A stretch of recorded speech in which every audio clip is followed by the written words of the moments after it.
একটা অন্য রেসিপি ইলিশ মাছের।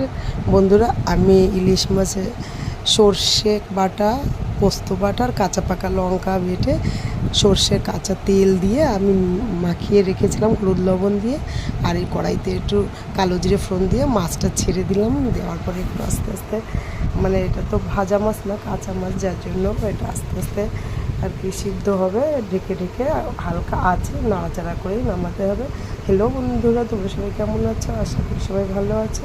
আমিও খুব ভালো আছি। আমার ছোট্ট মিনি ব্লগে সবাইকে জানাই স্বাগত। তোমরা তো জানো, বাঙালির সর্ষে ইলিশ মানে জিভে জল আনা আর চোখে ঝাঁঝ সর্ষের। এই না হলে তো বাঙালির ইলিশ মাছ জমে না। আমি আর একটু চিনি দিয়ে দিলাম, আর একটা কাঁচা লঙ্কা, দুটো কাঁচা লঙ্কা দিয়ে দিলাম চিড়ে। দেওয়ার পরে একটু ভেঙে দিলাম, আর দেওয়ার পরে একটু কাঁচা তেল দেবো। আর আমি নাড়িয়ে চাড়িয়ে নামিয়ে নেব সর্ষে ইলিশ। দেখো বন্ধুরা, কি সুন্দর হয়েছে। বাই বাই বন্ধুরা, কেমন